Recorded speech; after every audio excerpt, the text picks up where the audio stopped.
What is up, everyone? Welcome to the Miami Sports Vibes podcast, YouTube channel with my guy Jacoby. As always, a little bit of a different setup for Jacoby. See, I'm rocking his Kings hat, got the Kings jersey in the background. Jacoby, how's it going, my man? Hey man, it's the bye week, so I'm all Kings this week, but it's going good. My schedule's definitely all over the place this week, so I'm making it work at home right now. So There we go. still going live, man. Still going live. That's bye week fashion, man. I appreciate you pulling up. Sorry for the delay, everyone out here tuning in. We're here, just like we said, we'll be here weekly, no matter what. Might be a little change, but we will definitely be here weekly, even on a bye week, man. We have plenty of things to talk about. Unfortunately, Jacoby and I wish we were here talking about a Dolphins win this past Sunday because 6-3 is good and all. First place in the AFC is good and all, but we haven't beat one of those top tier teams. And Sunday was an opportunity to do so. Early game in Germany, we fell short 21-14. Bit of a stressful game, a tale of two halves, man. One team dominated one half, the other team dominated the second half, you can say. Man, what were your takeaways from that game, man? I know you wanted that one badly, and we needed it as a fan base. Yeah, it was a tough one. Horrible start to the game. Tough. First time being shut out in a first half since 2021, and that was pretty. Could not have been worse timing. They fought back. It was a great second half. Our defense didn't allow a point to them, which was really good.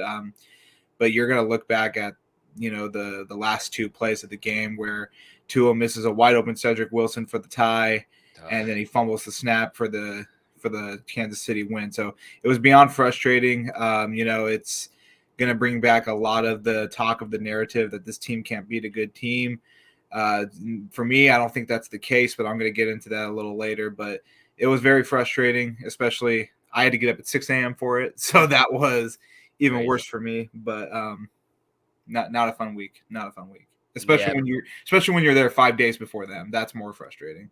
Yeah, man. It's crazy because you heard about Kansas City. You mentioned it. Kansas City was coming in on Friday. Miami was there, early on in the week. Well, it was Tuesday, right, Jacob? Yeah, they flew out Monday. I think they got there Tuesday. So. Yeah, so you're there, you're trying to stop the narrative. The team, leads you to believe they're going to play a certain way.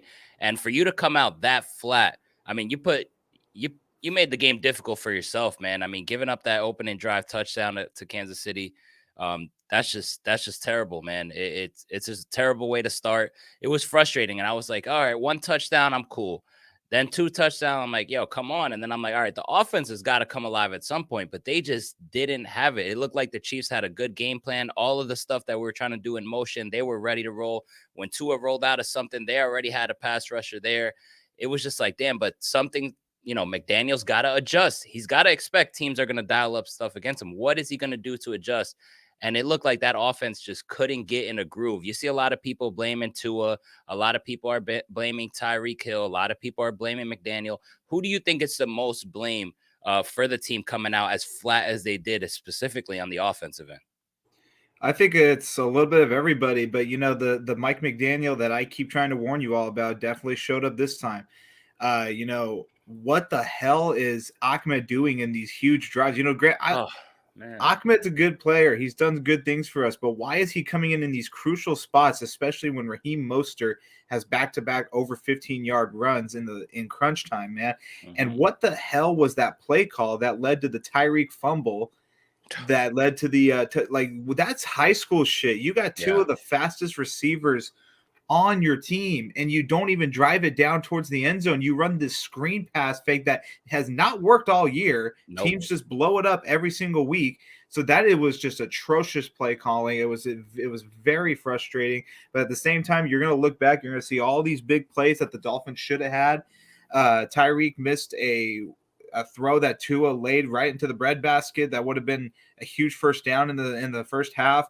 There's just many plays. I think it's an overall team failure, but our defense came and balled the fuck out, dude. They're the only ones that showed up. Granted, they had a rough first drive, but they completely turned it on in the second half.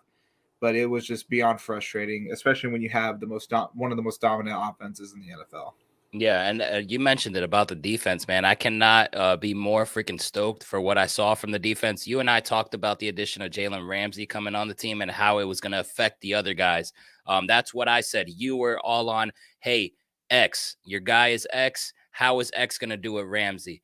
And you were on the money. You wanted to see both of them together, and this was the first time we were able to see both of them together, and they did not disappoint. And if you think about it, did you hear Ramsey's name? Did you hear Xavier Howard's name? No, and that is a good thing because they locked down whoever the hell they were going up against. And it's just awesome because it opens up the door for all of these other guys and for the Dolphins defense and Fangio to really cook up.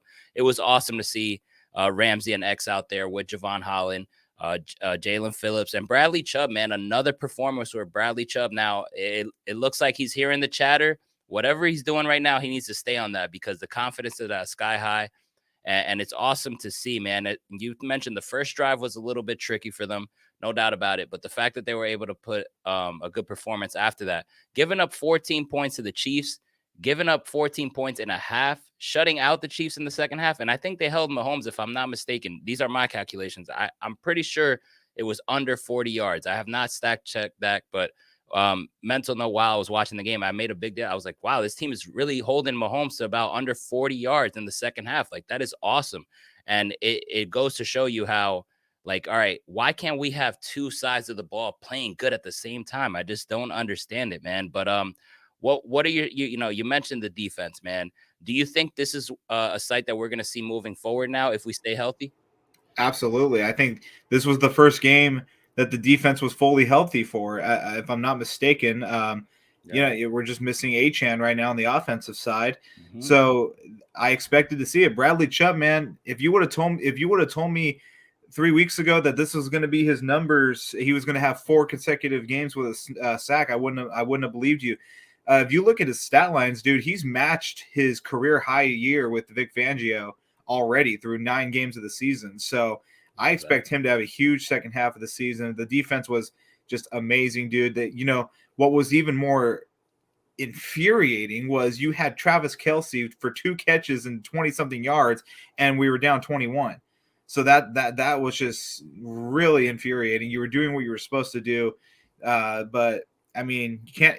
And it's just Miami just shoots himself in the foot, man. Like, you squandered a perfect opportunity to go up 2 games in the division going into the bye week, into the bye week, and now when you come back, you're going to play a rejuvenated Raiders team who is having all the confidence in the world right now, and against the Jets in the same week. So it was just a squandered opportunity, dude, and it's gonna sting them a lot this week. I don't think any of them are going to let go of that one this week, especially because of how it ended, especially for Tua.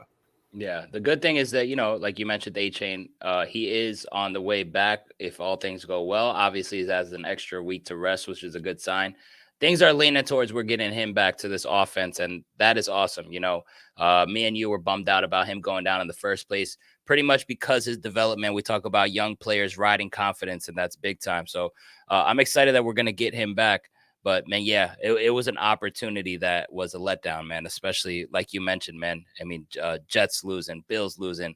Just opportunities are there again. The same thing happened when we played Philly. The Bills lost that game. You had an opportunity to take a 2-game lead in the division, and the Dolphins failed to do so. And it's always at the hand of a good winning team, man. I was looking at their schedule, Jacoby. The Dolphins have won on the road in weeks 1 and 2, and since then have not won on the road. All right. Everyone mentions about not beating the good teams, but do you think is it a fact that are you concerned that Miami can't beat good teams or more that Miami can't win on the road?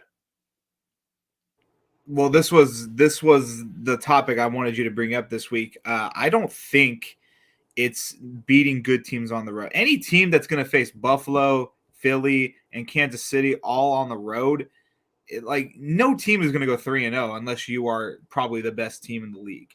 Right. I'm not on board with the narrative that the Dolphins can't beat good teams. The Chargers are a horrible team, and we were just all over the place week one. Granted, our offense was hitting, but we were just in big moments. We had the snapping issues, we had turnovers, especially against New England. We made that one close. Like, I think it's the matter that the Dolphins cannot win on the road. Uh, you know, Mike McDaniel is 5-7 on the road as a head coach since coming to Miami. And every game on the road, there is constant communication errors, penalty errors, just scratch your head type of errors that the Dolphins just can't capitalize. Like Tyreek Hill had a wide open catch against Philly that would have been a touchdown, and he drops it. We don't see that often from Tyreek Hill. Same thing against Kansas City. Tua made an amazing throw to Tyreek, just drops it. I think this team just can't handle pressure. And I don't think it's because it's good teams. Like, they competed with Philly, they competed with Kansas City, but when it comes up to the big moment and the crowd's loud, it's all bad for Miami. And, you don't see that when they're at Hard Rock Stadium, because Miami has an amazing home field advantage at Hard Rock Stadium. Yep. You got to be really built differently to win in Miami. It's a tough environment. So I'm not on board with the narrative that they can't beat good teams. I'm on the narrative that they can't win on the road. And I think those are two different things. Yeah, I agree with you. I think that's interesting. I think a lot of people are sleeping on that, not really putting that into consideration. But I mean, you nailed it right in the head. I never thought about that. This is, now that you've mentioned it, I'm kind of thinking about it, and it's kind of true. You mentioned it to me earlier that Mike McDaniel has a 5-7 record on the road as a head coach. Like, it's a little bit concerning, man. And I hate to cut you off, but in those 5 wins, Chargers, Bears, Lions, Patriots, and and Ravens in that comeback game, those are the 5 wins he's had on the road. That's dating back to last year. You look at that stretch last year, we choked against Buffalo because he couldn't make adjustments and he abandoned the run game. We made silly mistakes and penalties. The Chargers game, the hell happened to that game? Like, it was just scratch your head. Like, what are they doing out there? The Niners game was competitive, but they cracked at the big moments. Like, I think it's going on the road kind of thing. I don't think it's a going up against a good team thing. Now, a lot of people also, I want to stay on that topic, because a lot of people that have been critical of Tua always mention Tua in the big games, man. And Tua has shut up a lot of haters up this season and last season also, from his play. A lot of people are coming at McDaniel. A lot of people are coming at the Dolphins as a team, which is rightfully so. But what about Tua? Are there any concerns about Tua necessarily in the big games with you? I mean, the thing with Tua is just like, I kind of agree with the take with Tua that, I mean, he doesn't really let plays develop. He's just a get it, like the whole narrative that he looks at the first read. It's kind of true, the thing with Tua, but like, there was a couple plays where he gets the ball and he directly goes to Tyreek.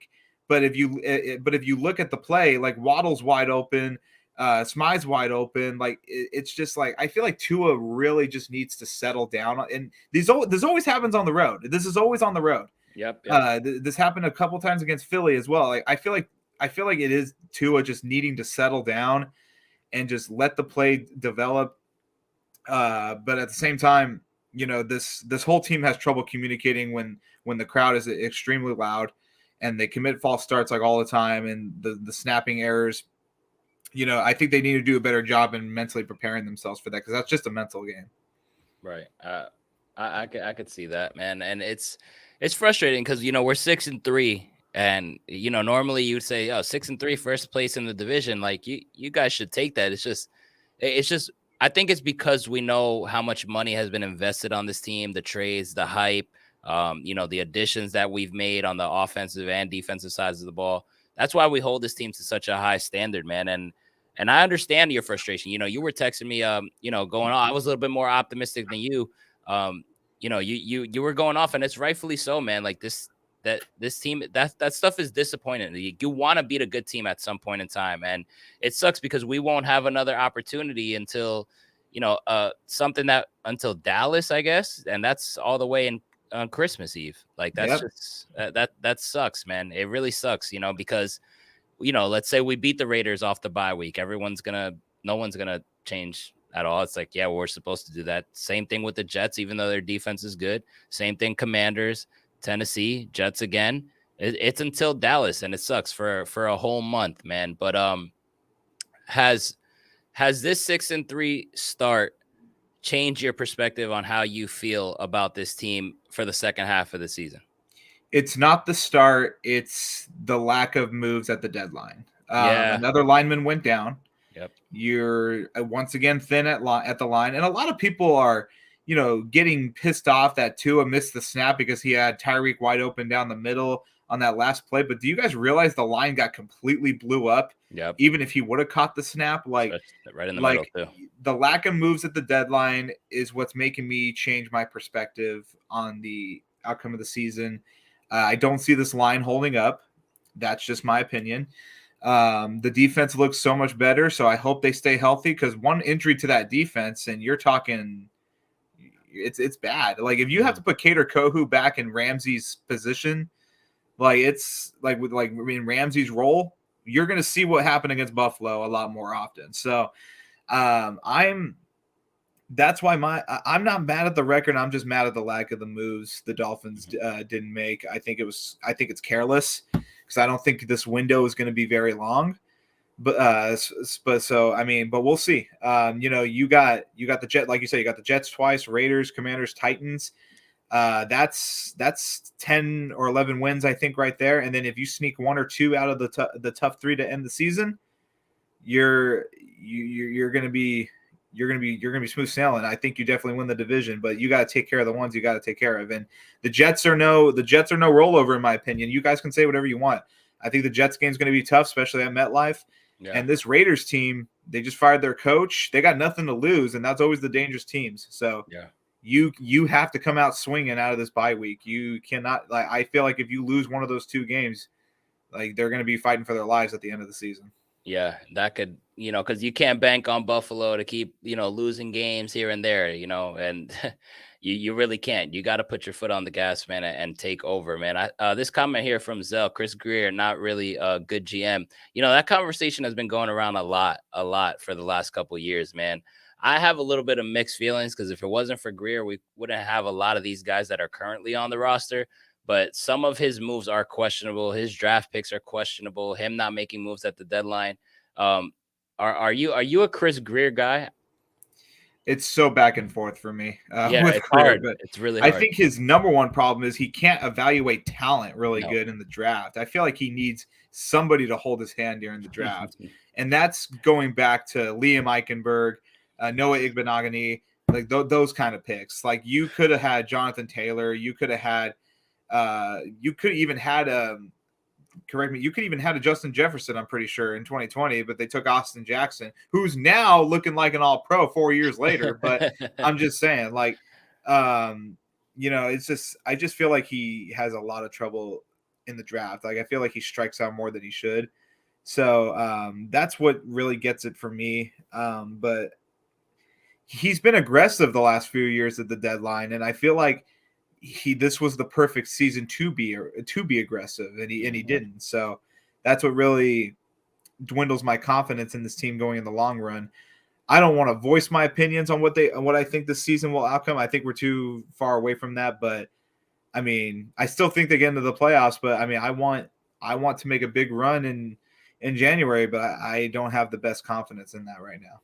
Yeah, and that sucks, man, because there is a lot of talent on this roster. Me and you have gone back and forth, which I always respect your perspective, and I appreciate you always keeping it real, because I think that's good to be like that, and it's good that we see things from a different perspective, and I think it's important for people viewing and the people listening to this on audio for them to hear two sides of different things, because a lot of Dolphins Twitter and a lot of Dolphins fans are split. I'm on the end where I'm actually really optimistic about this current season. And it's crazy because the Dolphins have done this to me before, and I have looked like an idiot plenty of times. And I'll admit that, man. They've done it to us all at some point. I said I wasn't going to go into that again. They almost did it to me last year, but I still had a lot of doubt last year. I wasn't all in.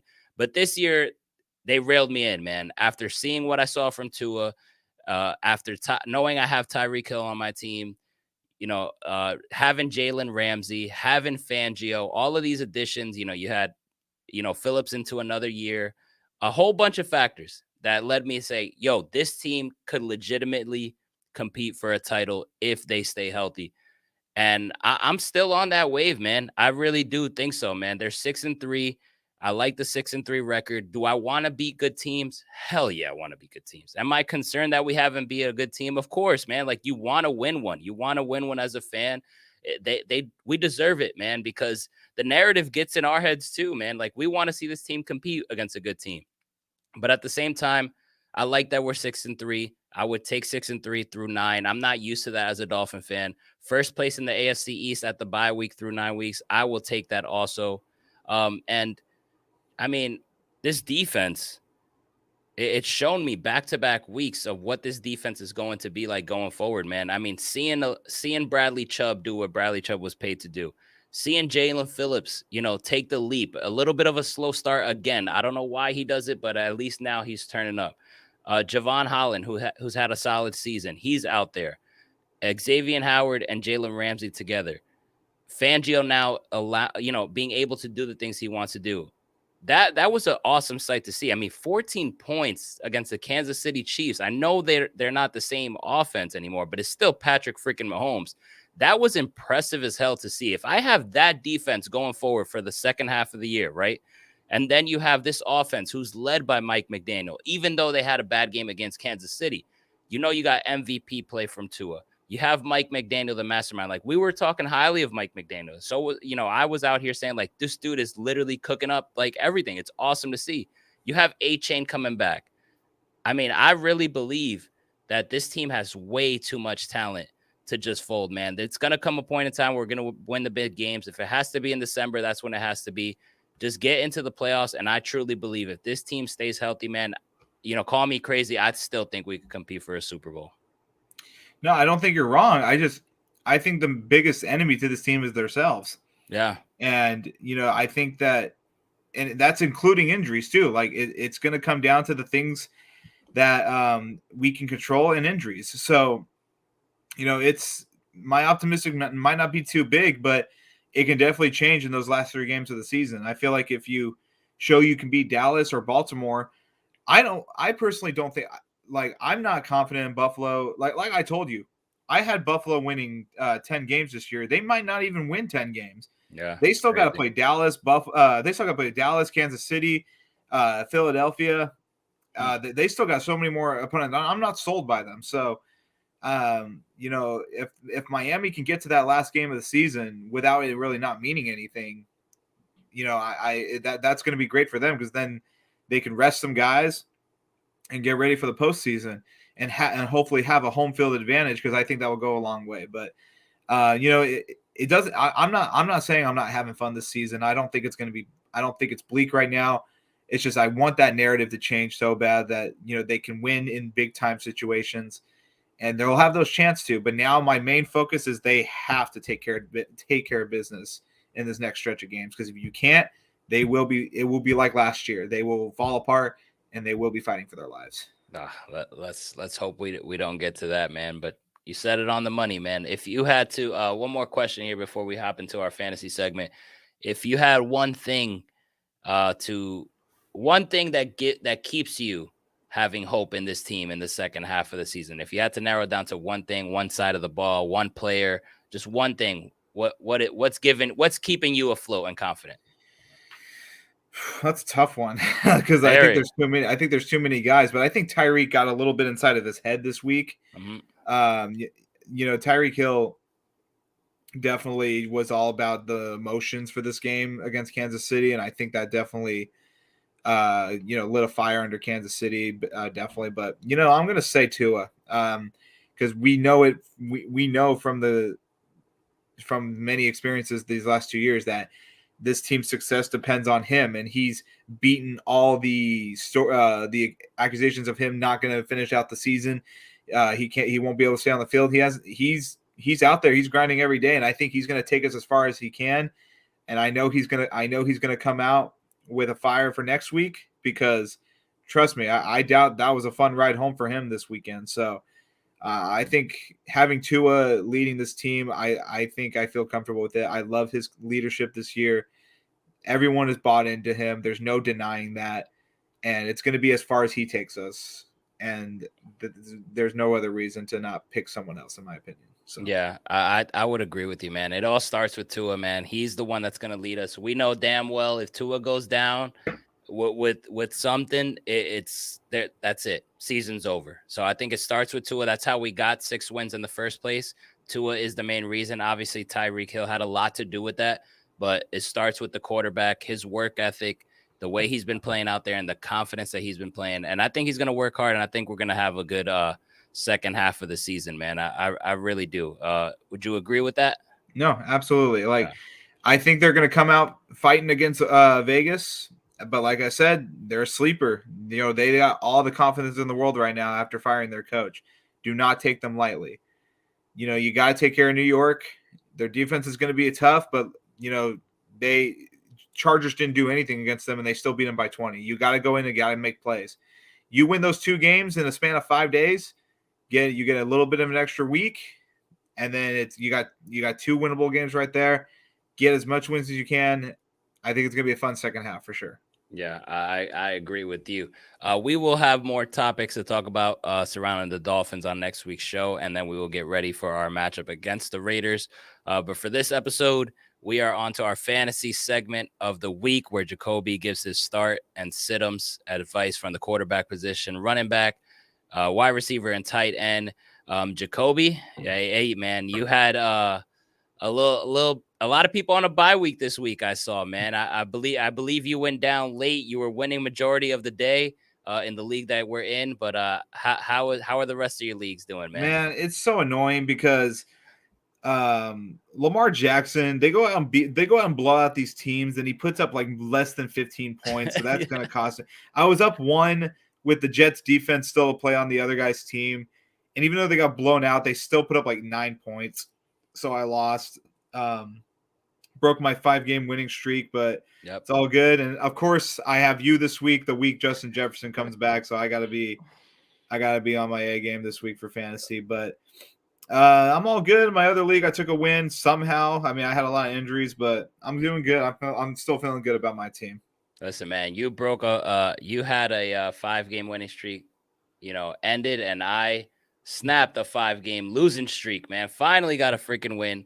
And now look at this, man. Perfect timing. We got a Dolphins bye week. You think we're going to chill, but now me and you are going head-to-head in a fantasy matchup. I'm excited for this one, man. We got some bragging rights coming up here. We'll see. We'll see. We'll see for sure. So best of luck. But what are we at? We're in week.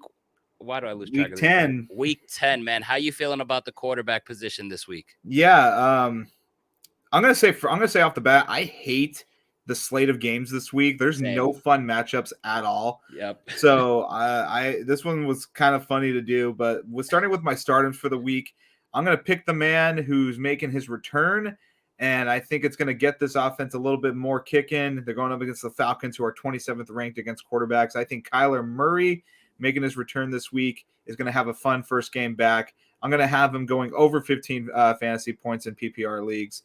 So I'm going to start him if I got him, especially if you drafted him late. Get him in there. Yeah, I picked him up and then I dropped him because I couldn't.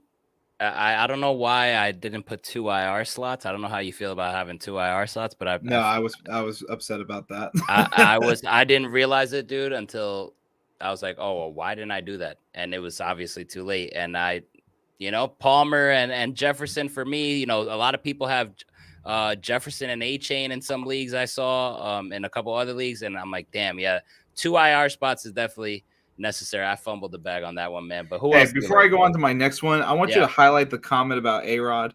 That was just, this shit is so annoying. Like, it is so annoying. Wanna be Superman over there. Like, you cannot tell me a 41-year-old is going to come back from an Achilles rupture in 2 months. Like, I'm literally getting. I like Aaron Rodgers. I've loved Aaron Rodgers for a long time. So I just can't get over. I'm like, dude, you're gonna rush yourself back because you're trying to just be this guy who just proves medical wrong all the time. You're gonna re-rupture your freaking Achilles again, and I'm not even gonna feel bad for him. Like, this shit is so annoying. Like, I can't get over it. Like, he's not coming back. No. If the Jets let him come back, there's got to be bigger conversations like the same shit with Tua last year. Like that is so annoying. It's crazy how much you see in the chatter, and he's just going around, flinging the football out before the games, like, No. getting all the attention. Like this dude is like, and he even said like Yeah. he was like, well, I was just kind of kidding when I said a few weeks. Like he's not coming back. If he comes back, that is ridiculous, and I'm not going to feel bad for whatever happens to him. Yeah, and if he's fine like throughout the later half of the season, I truly believe the Jets aren't even going to be in for a wild card spot or anywhere near it. So it would just be ridiculous. They have the worst line in the league as well. Like Just the imagine Jets would that. be insanely careless to let him play again this year. That line is terrible, bro. Like it's so bad. It's so bad. Like it's just, oh my, I can't. If it was like an Achilles, if it was an ACL, like maybe not a full tear, then yeah, I'd probably buy it. But an Achilles rupture is an insane injury. Like no freaking way. Like Yeah. I'm tired of this wannabe Superman shit, dude. Yeah, nah, man. I'm listen. If they want to do that, good luck for next season, man. I mean, Yeah. shit, bro. Like you're gonna put A-Rod with that line. Good luck. Jet's gonna jet though, man. What else you like in the quarterback? So my second stardom, I got him against the Chargers. I'm gonna definitely get him as a bounce back. He's a QB 12 in PPR leagues. Had a rough game against the Raiders, but just had a bye week. Jared Goff going up against the ranked 31st pass defense for the Chargers. Give him a good. He's gonna have a good week for sure. Nice, Jared Goff. Honorable mention to CJ Stroud. I feel like if you have him, you just have to start him. He's playing out of his mind as a rookie, but what a performance from him this week. I freaking love that guy, and he just continues to just. Like he continues to impress me even more. Just where I'm already satisfied, and he just keeps leveling up. It's insane, man. Shout out to CJ Stroud. And then for my sit-ems this week, it's kind of redundant because this is my quarterback, but I'm gonna sit Lamar Jackson if I can. Lamar Jackson, who is putting up great numbers, but then he has games where the team like either they get blown out or they blow out the team. He still puts up less than 12 points his last 2 weeks. Big wins for each team, but he's had less than 12 points. And now he's going against the number 2 ranked defense against quarterbacks against the Browns. So if I have better options, I'm going to bench Lamar. All right. Who else are you not liking? Yeah, and then also, props to him. Big game in his Vikings debut, but now he's going up against the number 7 ranked defense against quarterbacks in New Orleans, who have a really good defense. I'm gonna sit Dobbs this week. He is the QB 10 right now, but I think New Orleans is playing at a really great level right now, and I think they'll give him trouble for sure. Okay. And so on to the running back position. Yeah, my first running back stardom. It's division rival, but I think he should be the front runner for comeback player of the year right now. That's going to be Breece Hall. He's been playing out of his mind since coming back from injury. He's scored over 20 points in 3 of his last 4 games. Only had 10 points against the Chargers, but I think he has an even better one this week against the Raiders, who are ranked 29th against the run. So Breece Hall will be my first guy. Okay. And who else? Yeah, and then my second one, also going up against a bottom-tier ranked defense against the run. And I think this is a make-it-or-break-it week for this coaching staff over in New England. Give me Ramondre Stevenson over in Germany against the Colts. We've heard the rumors today that Bill Belichick could be on his way out if they lose this week. I don't know if I totally buy that, but I feel like if that's true, why not get your best weapon involved? So I think this will be a big week for him. They sure hope so over there, because that dude was supposed to be a beast and supposed to be a top running back in fantasy this year, man. What else are you feeling? Well, are you not feeling now in the running back? Yeah, so back-to-back weeks over 20 points for this running back. He's the running back 26 in PPR leagues, averaging 17.3 points. But I think he gets a rough start this week against Detroit, who are ranked 2nd against the run, and that's Austin Eckler. Just simply don't like the matchup. And if the Chargers play anywhere how they played this week, I feel like they'll be passing a lot more too. So Austin Eckler is so weird. Every time I watch him, he's been weird this week. I'm not gonna lie. Or this year. Yeah, it's like his rushing attempts. I feel even last year though. I feel like he doesn't really get like these crazy runs, bro. But he always ends up with so many fantasy points. I guess because he catches out of the backfield and all. But it's like Yeah, if you're in a PPR league, It's he's cheese for you. But other than yeah, that, yeah, yeah. It's a little bit. It's a little bit weird, man. The way I feel about Eckler. Who else are you staying yeah. away My from? second one, he's projected to come off the IR this week. I don't think he'll be utilized a lot, and I know a lot of people have been saving him for when he comes back, but he's going up against the 6th ranked defense in the run, and that's James Conner. I'm going to stay away from him this week. Ooh. He's coming back this week? I've heard projections that he was ready to go last week, and I heard that he was supposed to come back this week. So, okay, that's what I've been hearing. I've heard it on fantasy as well. He was okay. limited today, and last week he said he was ready to go, and he felt perfectly fine. So, I'm going to sit him regardless, though, if he comes off. Yeah, I think you should wait and see, especially against that matchup, man. All right, so on to the wide receiver group, man. How you feeling about this one? Yeah, it is. It's cause for concern over there in San Francisco right now. So their pass defense has actually fallen to the 30th ranked in fantasy leagues right now. So I'm going to give Christian Kirk the start. I'm not going to give it to Ridley yet because I think Kirk's been a more favorable target to Lawrence other than Ridley, who's the wide receiver 42. But don't put it past to have this be Ridley's breakout game. But I'm going to take the safe route and go Christian Kirk. Okay. All right.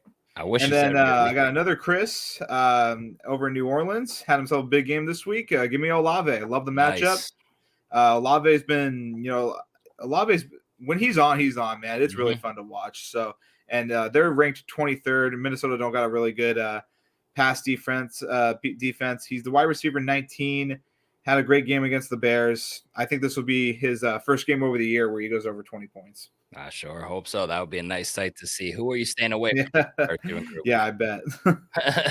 Yeah, so this one might be too obvious, but he hasn't been ruled out yet. There hasn't been confirmation of what's going on. But even if he somehow does play somehow this week, I'm not going to risk it. Jamar Chase got a really bad back injury, didn't practice today, but they have not ruled him out yet. So, but I'd sit him regardless. That to me is going to be an obvious sit. Yeah. And then my second one, who's been the roller coaster story of the year. He's only a wide receiver top 10 because of his one game against the Commanders, but that's DJ Moore. Don't like the matchup, especially without Fields. He hasn't been a favorable target. He's going up against Carolina, who's got a really good ranked defense against the pass, 5th. Yep. So I'm going to stay away from DJ Moore, who is also one of my players. So great. The only thing the Panthers are good at is stopping the pass. That's it. Yeah. Everything else has been hell for them, man. But what about the tight end position, man? Yeah, I got two Daltons on my tight ends, Dalton Schultz and Dalton Kincaid. Schultz had himself a week with CJ Stroud throwing the ball, had a breakout game, 11 catches on 11 targets for 130 yards and a touchdown for 27 points. He's got an even worse matchup against Cincinnati against tight ends. So I'm going to give Schultz another go. What a week from him it was. And Kincaid is slowly becoming the number one target over there right now besides Diggs. Kincaid has had 3 straight weeks over 15 points, and I think that's going to continue into Denver, who are 30th ranked against the tight end. Okay, yeah, he's been turning up, man. He really has. So who don't you like? Who I don't like is pretty much based on matchups. Mark Andrews going against the number 1 ranked Cleveland defense against tight ends, and especially with Baltimore more relying on the run, probably gonna sit him if I can. But if you can't, just go with him because he's still a top 5 talent in tight ends. And Njoku's beat up right now. And he's going up against the Ravens as well, who we talked about. He didn't practice today, but they did mention that he should play. But even if he does, he's kind of banged up right now. Don't like the start. So those are my stardom sit-ems. Weird matchups this week for sure, but if it helps you out, great. But I think it should be a good week for me for sure. So yeah, if my bench comes alive, which I think they will. I could sit the guys I want to, and I think I should get some wins. So, well, good luck to you this week. Going against me, but the games are very weird this week, of course. Well, now as we wrap up our show, we do on our show we touch on the Thursday night game, and it is yet another ugly one. Last week we said it was the battle of the mid with the with the Steelers and the Titans, and just when you thought it couldn't get any worse, we got a worse one here this week. Panthers at Bears. Jacoby, I know you're excited for this matchup, man. Who's winning this one? I'm not. I mean, if I decide to start DJ Moore, I guess I'll watch it, but I don't want to start him. So, God, it's gonna be a tough one. Bears are at home, man. Yeah. But I think I'm gonna go with the upset here. I think I'm gonna go with Carolina. Really? Because I've been seeing Chicago be more favored in it from what I've seen, and from talking with my friends, they think Chicago is gonna get that one. But I think Carolina gets the win. I think it's only a matter of time until Bryce Young follows up and tries to respond to CJ Stroud and get all this talk out of his head, but. Give me the Panthers. I like Bryce Young. I think they'll get the win. I'll say I was gonna give a low score, but I'll do 24. I'll do 24-10. 24-10 Panthers. Okay. Hey, 24 points for Bryce Young. That's not bad to watch on a Thursday night football. Oh man, poor Panthers, bro. Poor Panthers, man. Yeah, they can't even get a high pick with this. That sucks. Like, damn, man. Hey, that's on them, dude. That is their fault, bro. But I got man. I liked the Panthers a couple weeks ago when I picked them to beat the Texans, and they did, which was awesome. And then I picked them again to beat the Colts this past Sunday. They freaking sucked so bad. I was like, what was I thinking? Some of the picks that Bryce Young threw, I was just like, I can't pick this team ever again. So I'm going with the Bears. I think the Bears win by at least a touchdown. They're minus 3.5 point favorites. I think they win at home. I don't think it'll be comfortable. I think it'll be an ugly ass game that I will not watch. Oh, absolutely. But give me the Bears to win. I cannot trust the Panthers after what I saw last week. All right. Well, we'll see, but give me Panthers for sure. All right. I got the Bears. If you guys are watching that, anybody in this that's watching or listening to this show, if you guys are watching that game on Thursday night, God bless you, because Jacoby and I would definitely not be watching it. But we will see you guys here next week. Guys, I appreciate you chiming into the chat, tuning in, whether you're listening on audio or watching it on YouTube.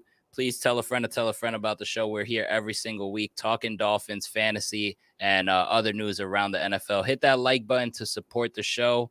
And Jacoby, I will see you next week, my brother. Yep, it's next week it's back to work for the Fins, and it will be Thanksgiving week just before we know it. 2 games in 5 days after that show. So buckle up, guys. It's gonna be a wild one. Second half of the season coming up. Hopefully our Dolphins bounce back and we take off from here. See you guys next week. Peace out.